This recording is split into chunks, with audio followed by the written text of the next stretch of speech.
मानव जीवन में आपने अनेक धर्म के बारे में सुना है। इस संसार में अनेक धर्म हैं, अलग अलग प्रकार के धर्म पंथ हैं, अलग उनको मानने वाले अलग अलग लोग हैं। लेकिन क्या आपने एक ऐसे धर्म के बारे में सुना है जहाँ मंदिर ना होने के कारण उन्होंने अपने घर को ही मंदिर बना लिया? साथ ही साथ सिर्फ घर को ही मंदिर नहीं बनाया, यूनिकॉर्न, शिव जैसी छोटी छोटी मूर्तियाँ भी ले आए। अब तो यही एक धर्म है जो मेरे अनुसार एक एंशियंट कूल धर्म है, क्योंकि इसमें हमें एक अलग ही स्वैग देखने को मिल रहा है। ठीक है, अग्नि वेदिकाएं भी हमें घरों से प्राप्त हुई हैं। तो यह एक धर्म है जो कि हमारे धर्म से हटके, हमारे आज के धर्म से हटके आज से 5,000 साल पहले हुआ करता था। तो अभी तक हम हड़प्पा सिविलाइजेशन पढ़ते आ रहे थे, तो उसी में हम आगे बढ़ेंगे और उसके एक धार्मिक जीवन पर एक नज़र डालेंगे। तो मैं श्रेष्ठ पाठक आपका स्वागत करता हूँ नेक्स्ट रैंक अप के यूट्यूब चैनल पर। उम्मीद है आप लोगों को साथ पढ़ने में मज़ा आ रहा होगा। तो आज हम धार्मिक जीवन स्टार्ट करते हैं। तो पहले तो धार्मिक जीवन में हम होता क्या है? धार्मिक जीवन में होता है कि आप किस चीज़ की पूजा करते हैं, किस चीज़ को मानते हैं, क्या आपकी मान्यताएं हैं। इन चीज़ों के बारे में आप जानते हैं कि कौन से आप भगवान को पूजते हैं, किस चीज़ को आप मानते हैं, किस चीज़ को आप पूजनीय मानते हैं। तो पहले तो मैं एक चीज़ निश्चित का आपको साफ साफ बता दूं, क्लियर कर दूं कि हड़प्पा काल के धार्मिक जीवन में किसी भी धर्म का डोमिनेंट नहीं था, कोई डोमिनेंस नहीं था, प्रचलन नहीं था, कि कोई एक प्रमुख धर्म नहीं था। कि आज के टाइम पे जो हो रहा है कि अलग अलग धर्म को मान रहे हैं, उस पर कट्टरता दिखा रहे हैं, उस टाइम पे ऐसा कुछ नहीं था। उस टाइम पे समानता की भावना थी लोगों में, एग्लिटेरियन सोसाइटी थी, और साथ में हंस खेल खुशी के साथ रहते थे, धर्म के नाम पे बिल्कुल नहीं बटे थे। फिर भी यहाँ पे हम देखें तो हमें कुछ साक्ष्य मिलते हैं धर्म के, जो हम नीचे पॉइंट्स में पढ़ेंगे। तो पहले देखिए लाइन, जो हड़प्पन सिविलाइजेशन थी वो क्या थी? सेकुलर सिविलाइजेशन थी, धर्मनिरपेक्ष सभ्यता थी एक। ठीक है, धर्मनिरपेक्ष सभ्यता थी। यहाँ पे रिलीजियस एलिमेंट प्रेजेंट थे, मतलब कि हमें यहाँ पर धर्म देखने को मिलता है, इसमें कोई डाउट नहीं है। लेकिन उनका कोई प्रमुख नहीं था, उनकी कोई डोमिनेंट नहीं थी कि उसके आधार पे आप लड़ें, मारे कूटे, खून बहाएं, जो कि आज के टाइम पे होता है। यहाँ पे कुछ पॉइंट्स के आधार पे हम पूरा धार्मिक जीवन समझेंगे। कि पहला है टेम्पल्स। अब देखिए उस टाइम पे हमें कई सभ्यताएं देखने को मिलती हैं, जैसे हो गया हमारा मेसोपोटामिया, हो गया इजिप्टियन, हो गया अन्य जो हमें सभ्यताएं मिलती हैं, उनमें से सबसे ऑर्गेनाइज, सबसे डेवलप्ड जो सभ्यता थी, सिविलाइजेशन थी, वो हमारी हड़प्पा सिविलाइजेशन थी। लेकिन हड़प्पा सिविलाइजेशन में हमें कहीं पे भी टेम्पल्स देखने को नहीं मिलते हैं। और इन्हीं टेम्पल्स, जो जैसे हम टेम्पल्स पूछते हैं, वहीं मेसोपोटामिया में हमें टेम्पल्स के स्थान पे जिगुरेट देखने को मिलते हैं। मतलब कि वहाँ पे उन मेसोपोटामिया सभ्यता में उनके मंदिर थे जिनको हम जिगुरेट बोलते हैं। लेकिन हमारे हड़प्पा सिविलाइजेशन में हमें माउंट्स जो हैं, हमें टीले जो मिले हुए हैं हड़प्पा सिविलाइजेशन में, जो माउंट्स मिले हुए हैं, उनको कंपेयर किया गया है जिगुरेट से। लेकिन इसका कोई प्रमुख साक्ष्य नहीं है कि हाँ यहाँ पे हमें टेम्पल्स मिले हुए हैं। कुछ आधार हैं जिनके कुछ एविडेंस है जिनके आधार पे कई स्कॉलर्स, विद्वान कहते हैं कि हाँ हमें हमें टेम्पल्स के साक्ष्य मिलते हैं। परंतु आखिर में जाके यही निकल के आता है कि यहाँ पे हमें कोई भी टेम्पल्स के साक्ष्य नहीं है। जो हमें जिन चीज़ को आप हड़प्पा सिविलाइजेशन में टेम्पल्स कह रहे थे, वो एक माउंट्स हैं, एक टीले हैं, और जो कि मेसोपोटामिया के जिगुरेट से अलग हैं।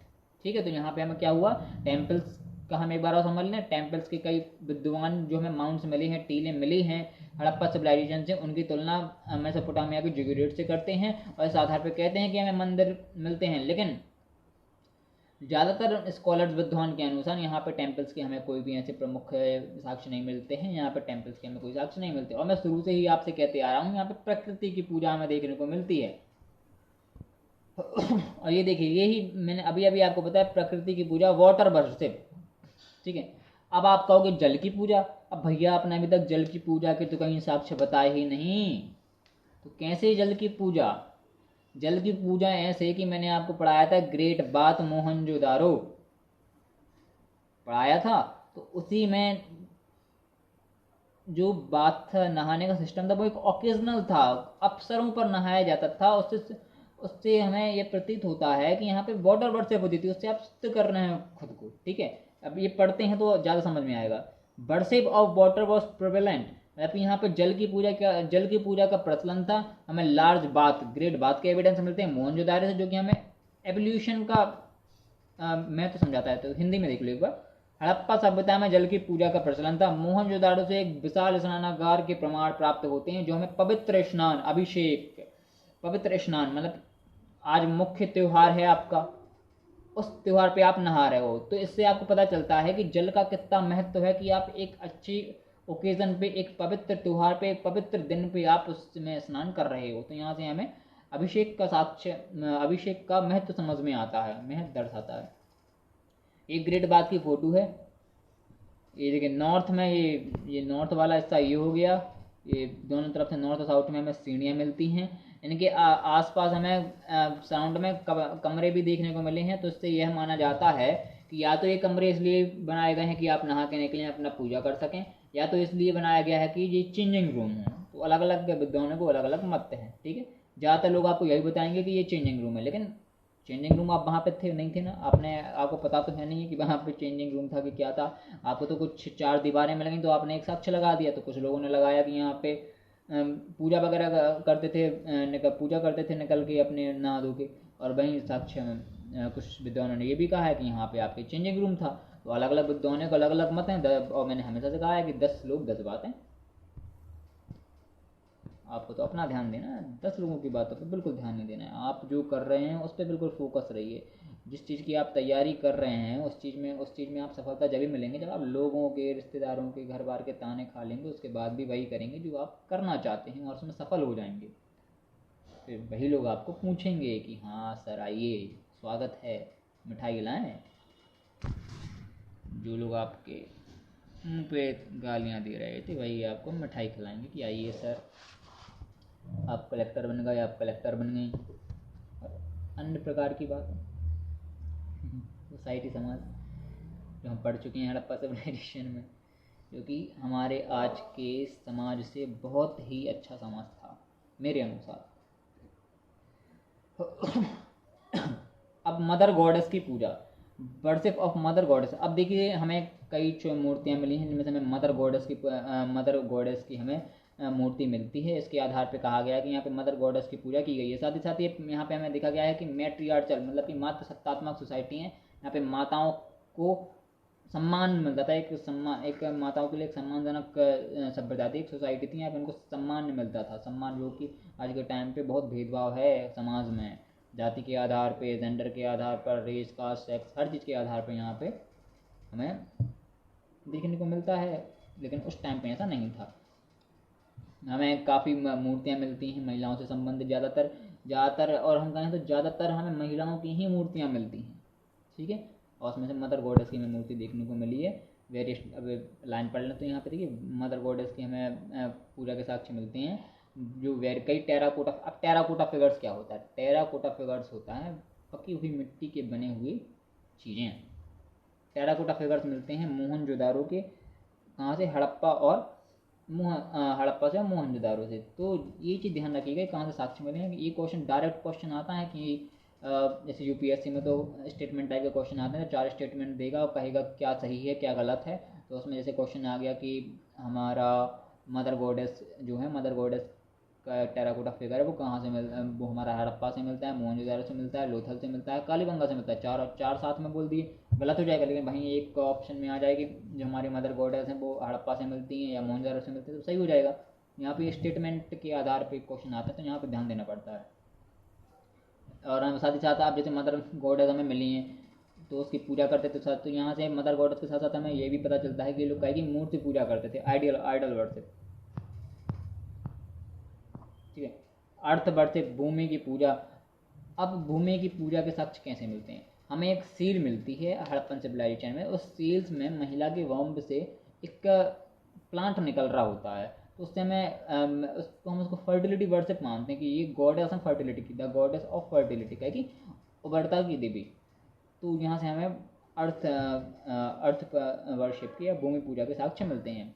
वहीं पशुपति शिव की हमें एक सील मिली है, जहाँ पे ये बहुत फेमस सील है। मैं शुरू से इसके बारे में आपको बात करते आ रहा हूँ। यदि आपको अभी तक भी पता नहीं है कि ये क्या है तो फिर थोड़ा सा बेहतर वाली बात है,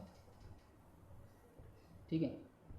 पशुपति सील, जो पशुपति शील है, यह हमें हड़प्पन सिविलाइजेशन से मिलती है। हड़प्पन सिविलाइजेशन के मोहनजोदारो से मिलती है। एक इंस्क्रिप्शन है इसमें एक पशुपति भगवान है जिसको शिव जी का रूप कहा गया है, पशुपति शिव। उसमें हमें इनके आसपास कुछ जानवर देखने को मिलते हैं। इन जानवरों का नाम आप देखिएगा, अगर आपको नहीं मिलते हैं तो मैं इस बीच में भी आपको बता दूंगा। ठीक है। एनिमल वर्शिप के साक्ष्य भी मिलते हैं हमें। तो यहाँ पे हुआ हमारा एनिमल वर्शिप। एक हॉर्न वाला हमें क्या मिलता है, जानवर देखने को मिलता है कि एक सील है, सील पे वन हॉर्न, इसको यूनिकॉर्न कहा जाता है। साथ ही साथ हम्प्ड बैल। अब यहाँ पे ये देखिएगा, कुछ हमें ऐसा माना गया है कि कुछ मतलब मान लिया गया खुद से कि ऐसे ऐसे भी जानवर हुआ करते थे, एक सींग वाला या तीन मुंह वाला। तो इन चीज़ों के बारे में हम पढ़ेंगे। लिंग वर्शिप और यूनिवर्शिप हमें यहाँ पे लिंग वर्शिप और फीमेल सेक्स और मतलब कि यूनिवर्शिप भी हमें देखने को मिलती है, इनकी पूजा करती थी। और हम देखें तो जो हमारा कुछ हमें स्मूथ मुलायम पत्थर मिलते हैं, तो उसमें से जो लिंग और कुछ पुरुष के पत्थर मिलते हैं उन्हें यूनि माना गया। मतलब कुछ स्टोन्स मिलते हैं स्मूथ, उन्हें हम लिंग माना गया है, और पुरुष स्टोन जो होते हैं उन्हें हम यूनि मानते हैं। ठीक है। अब फायर वर्शिप। अब ये देखिएगा फायर वर्शिप, मैंने आपको शुरू में बताया था कि लोथल और कालीबंगा से हमें अग्नि वेदिकाओं के साक्ष्य मिलते हैं। पहली लाइन में लिखा है, मतलब कि आग जलाना ये लोग जानते थे। वो तो हमारे स्टोन एज में ही चालू हो गया था।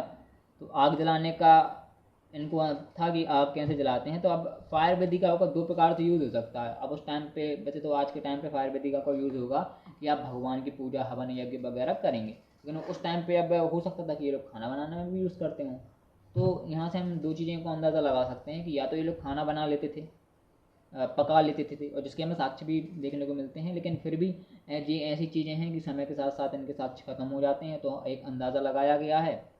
और वहीं हम मेनली देखें तो हमें पूजा के साक्ष्य माने गए कि यहाँ से हमें अग्नि पूजा के साक्ष्य मिलते हैं।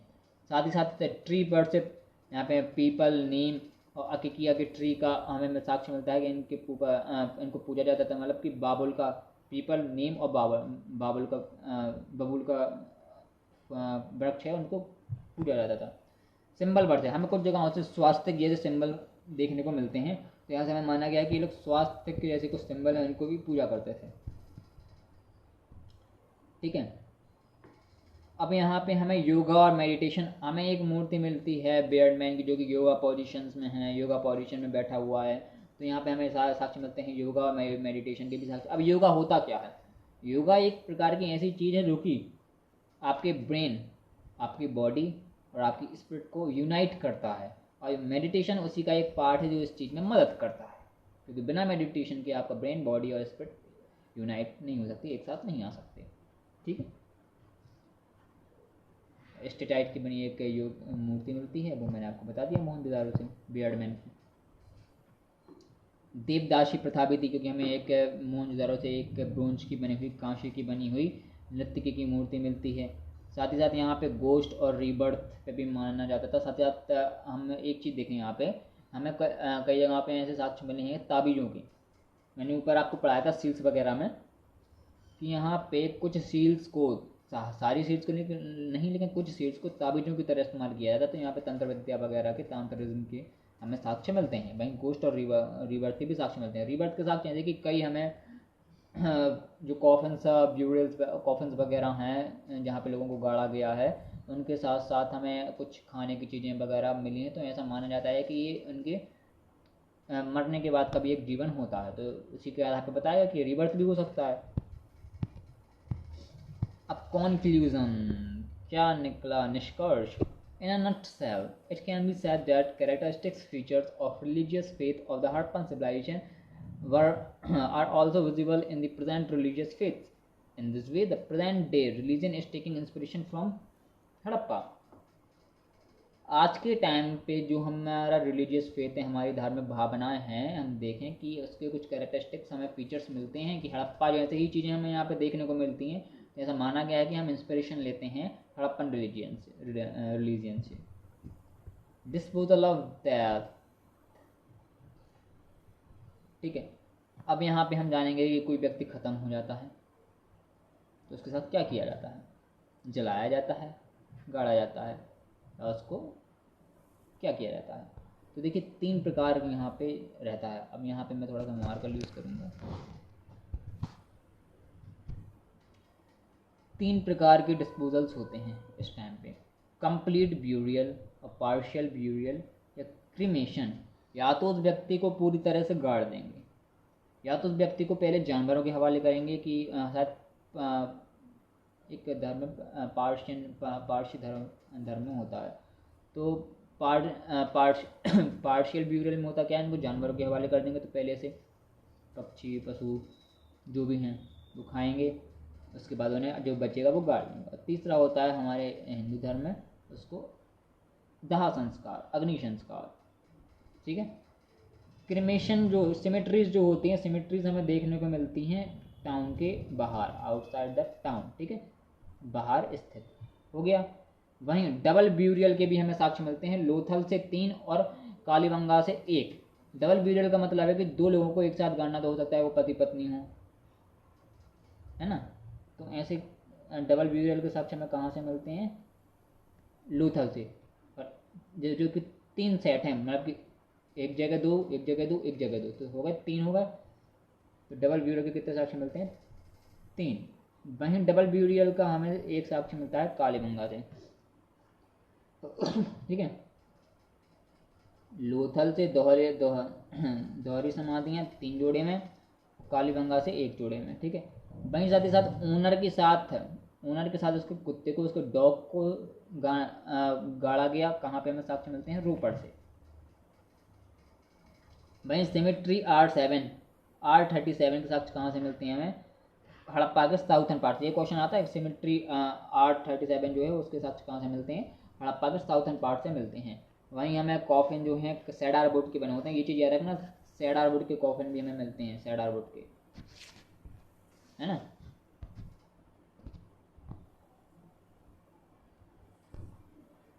अब 3 चैम्बर की सिमेट्री हमें देखने को कहाँ मिलती है, हड़प्पा में। सिमेट्री से रिलेटेड ज़्यादातर आंसर देखिए हड़प्पा ही है, ठीक है। 3 चैम्बर मतलब symmetry H culture, H Harappa हो गया। लेकिन हमें किसी मोहनजोदारो में कोई भी सिमेट्री के साक्ष्य नहीं मिलते हैं। अब हम पढ़ेंगे स्क्रिप्ट, मतलब कि उनकी लिपि वगैरह क्या थी। अब देखिए, हर सभ्यता की एक लिपि होती थी, इनकी भी थी। आज के टाइम पे हमारी भी एक लिपि है, और आगे जाके आपके जो संतान है, परसंतान है, जो आपको दादा दादी बुलाएंगे और परदादा परदादी बुलाएंगे, उन सब की एक लिपि है। वैसे तो लिपि यही रहेगी, भगवान जाने कब क्या हो जाए, लेकिन फिर भी हमें तो इतिहास पढ़ना है, तो इतिहास में बने रहते हैं, भविष्य में जाने की ज़रूरत नहीं है, डोरेमोन अपने पास है नहीं है। तो यहाँ पे होता क्या है कि इनकी एक लिपि है, लिपि में ये चित्र बनाया करते हैं। इनकी जो लिपि है इसमें ये क्या चित्र वगैरह पिक्टोग्राफिक है नेचर में, ठीक है। अब होता क्या है कि जो मेसोपोटामिया वगैरह की जो लिपि थी वो पढ़ ली गई, लेकिन इनकी लिपि अभी तक पढ़ी नहीं जा सकी। लोग समझ ही नहीं पाए कि इनने भैया लिखा क्या है। अब या तो ये बहुत ही एडवांस थे, या तो इन्हें कुछ आता ही नहीं था। लेकिन जिस हिसाब से इनकी साइंस टेक हमें देखने को मिली है, तो ये एडवांस थे, आप इनको मूर्ख कह ही नहीं सकते। अगर इनको आप मूर्ख कहोगे तो आप खुद मूर्ख हो, क्योंकि जो चीज़ें आज की सभ्यता में नहीं है वो चीज़ें इन्होंने करके दिखाई हैं। बिना उन औजारों के, हथियारों के, इनने 2-2 मंजिला घर बना लिए, बहुत ही अच्छी तरीके से एक ड्रेनेज सिस्टम बना लिया, इतनी अच्छी तरीके से कि शहर में कचड़े के नाम की कोई चीज़ नहीं थी। तो मूर्ख तो थे नहीं, थे तो भैया दिमागदार व्यक्ति। तो हम देखेंगे कि कई हमें सील्स मिलती हैं, और पोट्री मतलब कि मृदभांड मिट्टी के बने हुए बर्तन। अब सील्स वगैरह में हमें देखने को मिलेंगे कि भैया ये एक सील हो गई, यहाँ की जो सील थी वो स्क्वायर या ऑब्लोंग टाइप में होती थी। यहाँ पे पता चला ये एक पक्षी बना है, यहाँ पे मतलब कोई सिंबल बन गया, ठीक है। अब कोई कुछ भी बना दिया, कुछ जो भी इनका मन हुआ। अब इन चीज़ों को क्या पढ़ोगे आप, इन चीज़ों को आप पढ़ पाओ तो बताइए, अगर आप पढ़ पा रहे हों तो बताइए इन चीज़ों को कैसे पढ़ोगे। आप एक अंदाज़ा लगाओगे कि चलो भैया ठीक है, यहाँ पे चिड़िया बनी है, तो चिड़िया और मैना और तो खेलते नहीं होंगे, तो खेलते भी होंगे तो इनकी लिपि, तो अब हमें यहाँ पे दिक्कत वाली काम है कि चिड़िया और मैना और खेल रहे, इतनी बढ़िया साइंस एंड टेक, तो यहाँ पे ये चीज़ें दिक्कत होती हैं। तो फिर ऐसी चीज़ें आएंगी तो लोगों को लगता है कि ये चिड़िया और मैना और पढ़ने से अच्छा है कि मैं अपना कुछ और देखूँ, क्योंकि ऐसी चीज़ें समझ में तो आएंगी नहीं। फिर भी जो हमारे इतिहासकार लगे हुए हैं अपने प्रयासों में कि पढ़ पाएँ ऐसे, तो पहला एविडेंस जो है हमें हड़प्पन स्क्रिप्ट का 1853 में मिलता है, ठीक है। लेकिन ये पूरी तरीके से हमें नहीं मिला था, एक हड़प्पन स्क्रिप्ट का मिला, लेकिन जब 1923 में पूरी हमें एक हड़प्पन स्क्रिप्ट मिलती है। ठीक है। अब होता क्या है कि इसका नेचर क्या था। ठीक है, मैंने आपको बताया चिड़िया बनी, कुछ सिंबल्स बन गए, मतलब कि यहाँ पे एक पिक्चर बनी है, तो इसका क्या थी नेचर, पिक्टोग्राफिक, इसलिए इसको क्या कहते हैं, वॉस्ट्रोफेडॉन स्क्रिप्ट कहते हैं। क्या कहते हैं, वॉस्ट्रोफेडॉन स्क्रिप्ट। अब कहते क्यों हैं इसको, क्योंकि यहाँ पे इनका जो लिखने का तरीका था, पहली लाइन में ये राइट से लेफ्ट लिखेंगे और दूसरी लाइन में लेफ्ट से राइट लिखेंगे, अल्टरनेट लाइन में। अब ये भी मैं आपको बना के दिखाऊं,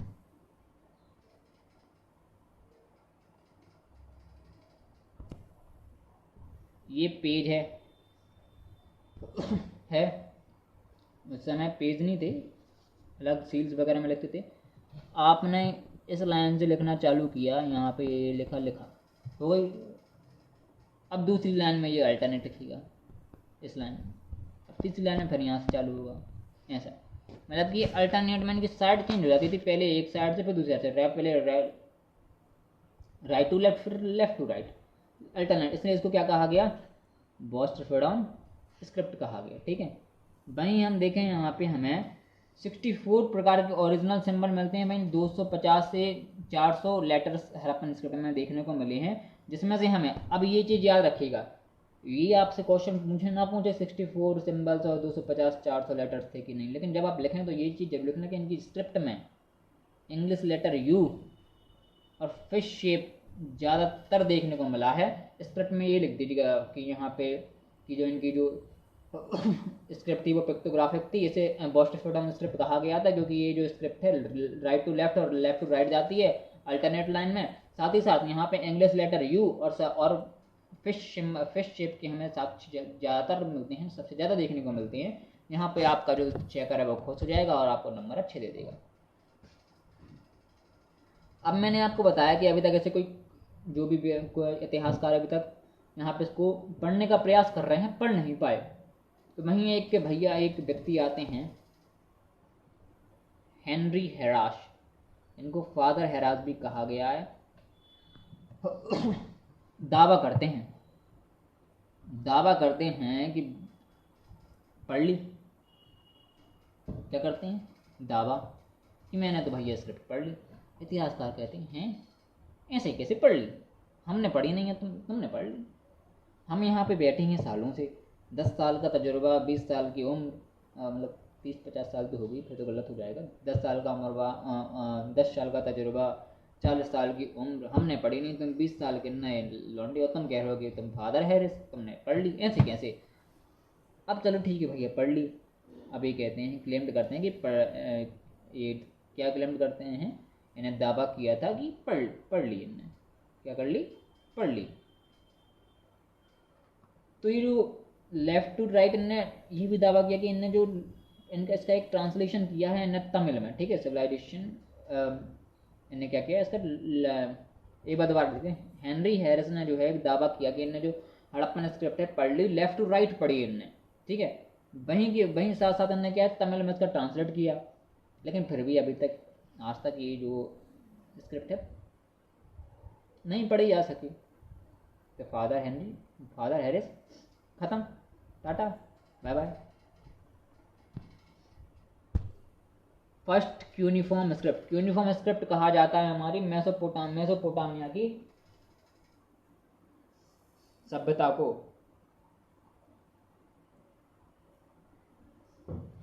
ठीक है, क्यूनिफॉर्म स्क्रिप्ट कौन सी थी, मेसोपोटामिया की जो सभ्यता थी वहां पे लिखी जाने वाली थी क्यूनिफॉर्म स्क्रिप्ट। अब मैंने आपको पिछली क्लास में बहुत अच्छी अच्छी चीज़ें बताई थी कि कैसे हमें ट्रेड के साक्ष्य मिलते हैं, कौन से राजा के स्क्रिप्ट से मिलते हैं, कौन से शासन, हर चीज़ याद रखना। बहुत कम जगहों पे आपको चीज़ें देखने मिलेंगी। इसमें देखो एनसीईआरटी में मैं आपको कवर करा रहा हूँ, आपको ऑथेंटिक बुक नोट्स हर चीज़ यहाँ पे आपको कवर कराते जा रहे हैं।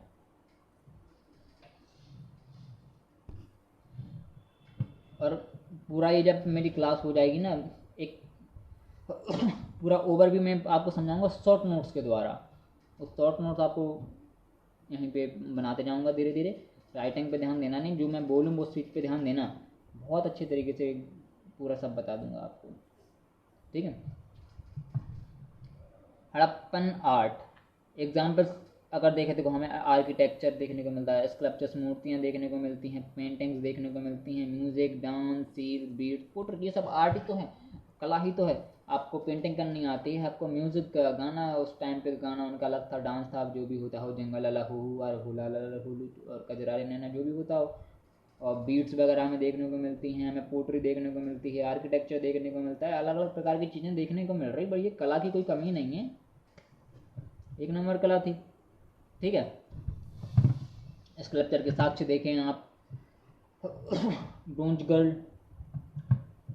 आपके बियर्डमैन, भैया बियर्डमैन, मदर गॉडेस की कितनी फिगर्स मिली हैं, स्मॉल स्मॉल फिगर्स में आपको मिली हैं, स्कल्पचर्स वगैरह मिले हैं। बीट्स, ये देखिए बीट्स, मन के से बनी हुई चीज़ें आपको कितने ही ज्वेलरीज मिली हैं, लोथल वगैरह से आपको फैक्ट्री मिली हैं, पोट्री, मृद भांड आपको मिले हैं देखने को। आर्किटेक्चर की आप बात करें, आप पूरा ऊपर से पढ़ लें,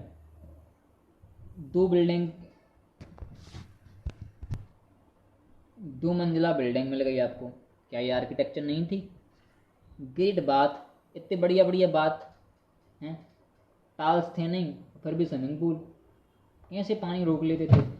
ग्रीनरीज वगैरह मिल गए, पकी हुई ईंटें देखने को मिलती हैं, राइट एंगल पे आपके रोड इंटरसेक्ट कर रहे हैं, ड्रेन्स आपको मिलती हैं, ग्रिड पैटर्न देखने को मिलती हैं। ये आर्किटेक्चर नहीं है तो क्या है? हैं? आर्किटेक्चर नहीं है तो क्या है? वरना आप बताओ आर्किटेक्चर क्या है? ये आर्किटेक्चर ही तो है। वहीं हम देखें इनका स्कल्पचर, आइडियल बर्ड से हमें देखने को मिलती है, अभी ऊपर ही बताया था मैंने आपको, बार बार नहीं बताने वाला ये चीज़ें। टेराकोटा स्कल्पचर्स, आपको मिट्टी के बने हुए मूर्तियाँ वगैरह मिलती हैं, स्टोन से बनी हुई मिलती हैं, मेटल से मिलती हैं, ब्रोंज की आपको मिली है, स्टोन से भी मिली हैं, टेराकोटा अलग अलग चीज़ की मिली हैं, हड़प्पन सिविलाइजेशन की वेरियस साइड से, है ना, सब मिल रहा आपको, चाहिए क्या? ठीक है, विभिन्न स्थानों में टेराकोटा पत्थर धातु की मूर्तियाँ बनी मिली। ठीक है, अब ये चीज़ याद रखिएगा, ये मोस्ट पॉइंट है। हड़प्पन सिविलाइजेशन में जो टेराकोटा बनती थी उसको बनाने के मेथड को कहते थे पिंचिंग मेथड। ठीक है, क्या कहते थे? Pinching method. टेराकोटा फिगर ज़्यादातर हैंड से बनाई जाती है, लेकिन कुछ एरिया में माउल्स वगैरह का भी यूज़ किया जाता है, मतलब कि उसका एक सांचा उसमें डाल डाल दो। ठीक है, टेराकोटा अम्डवेल के हमें मिलते हैं हिंदू की साइड से। वहीं हम देखें बर्ड्स, टेराकोटा फिगर्स मिलते हैं, स्पैरो के मिलते हैं, या अब मेनली आप देखें बर्ड्स वगैरह के आपको मृदभांड मिलते हैं। मृदभांड पे आपको ये पक्षी वगैरह, स्पैरो वगैरह आपको देखने को मिलेंगे, फिश वगैरह, और साथ ही साथ जो स्केल्स होते हैं ना फिश के, उसके उस टाइप की भी आकृति में टेराकोटा पे बने, उस पर पॉटरी पे, मृदभांडों पे बनी हुई देखने को मिलती हैं। टेराकोटा फिगर जो है हमें मिले हैं, लेकिन काऊ का, गाय का, गौ माता का, आज के टाइम पे पूजनीय है हमारी गौ माता, इनकी हमें साक्ष्य नहीं मिलते हैं। ठीक है, कुछ स्टोन के स्कल्पचर भी मिलते हैं हमें, टूटे फूटे फ्रेगमेंटेड स्टेट में। अपर टॉर्सो, ये हमने देखो मोहनजोदड़ो से आपको एक शेल खड़ी की मूर्ति मिलती है बियर्ड मैन की, उनके जो अपर टॉर्सो पे ऊपर वाला जो हिस्सा है उस पर सॉल्ट डाला रहता है। ठीक है, ये आपका क्या हो गया? आर्किटेक्चर हो गया, स्कल्पचर हो गया, अलग अलग चीज़ें। ठीक है, ये आपने इतना पढ़ लिया स्कल्पचर। ये भी देखो आपका ब्रोंज स्टैचू मिलती है, एक नेक्ड डांस गर्ल्स की, मतलब ऐसा भी कह सकता है कि यहाँ पे वैश्यावृत्ति वगैरह भी चलती हो, प्रोस्टिट्यूशन। अब मेटल स्टैचू बनाते थे, अब आपने देखो टेराकोटा जो है, टेराकोटा बनाने की जो तकनीक थी उसको क्या कहा? Pinching method. भाई मेटल स्टैचू बनाने की जो तकनीक थी वो क्या थी? मेथड था लॉस्ट वैक्स मेथड। सिल्वर और ब्रोंज का पहला हमें एविडेंस मिलता है हड़प्पन सिविलाइजेशन से। अब ये देखिए कितनी गौरवशाली सभ्यता है, जहाँ लोग मेटलर्जी, अब ब्रोंज है एक अलॉय है, मेटलर्जी के बिना आप नहीं इसको बना सकते कि जहाँ आपको ज्ञान ना हो इन चीज़ों का, तो मेटलर्जी का तक ज्ञान था उस समय। ब्रोंज और सिल्वर सबसे पहले हमारे यहाँ मिले। ठीक है, वहीं साथ ही साथ इनको आयरन का कोई ज्ञान नहीं था। ठीक है, आयरन का कोई हमें ज्ञान नहीं था। चित्रकला, अब चित्रकला क्या? चित्रकला हमें देखो स्टोन एज और पहले से देखने को मिल रही है कि भीमबेटका की पेंटिंग कितनी फेमस पेंटिंग है हमारे मध्य प्रदेश में ही। इनको पेंटिंग का था, यहाँ पे देखो पोट्री और सील्स पे हमें अलग अलग साक्ष्य मिलते हैं। सील्स पे अभी मैंने आपको बताया कि पक्षी के हो गए, और कोई बैल वगैरह बना हुआ, पशुपति सबकी मूर्ति पे ऊपर बना दी गई, वो ये पेंटिंग ही तो है। साथ ही साथ पोट्री, मृदभांड, मतलब हमें अलग अलग बर्ड्स, फिश वगैरह के साक्ष्य देखने को मिलते हैं, बने हैं पोट्री पे मृदभांडों के ऊपर। ये तो हमें मेनली नेचुरल सीन्स और एनिमल्स के साक्ष्य मिलते हैं, ये चीज़ ध्यान रखना है। म्यूजिक एंड डांस, अभी देखिए ये हमारी डांसिंग गर्ल वगैरह, नेक डांसिंग गर्ल।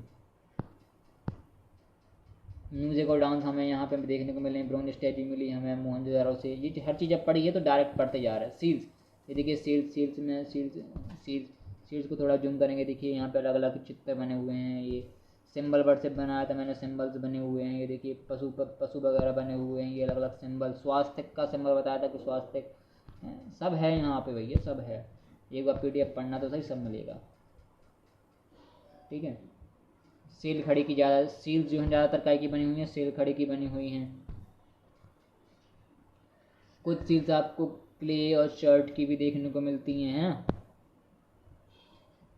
वहीं कुछ सील्स पे ह्यूमन, एनिमल, बर्ड्स भी बने हुए हैं। बीड्स, मन के, इसकी फैक्ट्री हमें लोथल से मिलती है। मन के जो हैं ज्वेलरी वगैरह बनाने में यूज़ होते थे। ये प्रीशियस स्टोन कह सकते हैं। क्ले स्टोन और सेल के बने हुए होते थे, ठीक है। ये देखिए क्ले स्टोन सेल के बने हुए थे। बीड मेकिंग फैक्ट्री में लोथल और चनोदारों से देखने को मिलती है। पोट्री, मिट्टी के मृदभांड। अब देखिए वैसे तो हम इसमें लाइन पढ़ लेते हैं पूरी। पोट्री दो प्रकार से बनाई जाती थी, एक तो व्हील से, जिसमें रेड कलर यूज होता था, और जिसमें बैकग्राउंड उसका जो इसमें ब्लैक कलर यूज होता था, डिज़ाइन उसके मतलब कि रेड कलर का मृदभांड, उस पर ब्लैक कलर की डिज़ाइन, ठीक है। और यहाँ पे व्हील से भी बनती थी और हैंडमेड भी थी। मेनली जो रेड ब्लैक पोट्री है वो बहुत चलती थी, यहाँ पे हमें ज़्यादातर मिली है। पोट्री के साथ हम देखें लोथल से मिली है, जहाँ पे हमें बर्ड अपनी चोंच में फिश को पकड़े हुए हैं, ऐसे हमें साक्ष्य मिलते हैं पोट्री पे बने हुए। अब कॉन्क्लूज़न क्या था, निष्कर्ष क्या निकला, ये एग्जाम्स में 11 नंबर जो हमारे लॉन्ग वाले आंसर आते हैं उनमें लिखना पड़ता है कॉन्क्लूज़न। हड़प्पा सभ्यता के लोग दिखावे की बजाय उपयोगिता को महत्व देते, ठीक है। अब ये चीज़ मैं आपको पढ़ा चुका हूँ, तो यहाँ पे कोई बताने की चीज़ नहीं है। तो अपना ये आपने आज इनका रिलीजियस स्ट्रक्चर सब वगैरह पढ़ लिया। अब अगली क्लास में अपन आगे बढ़ेंगे। उम्मीद है आपको समझ में आया होगा, इसको आप पढ़िएगा एक बार। धन्यवाद।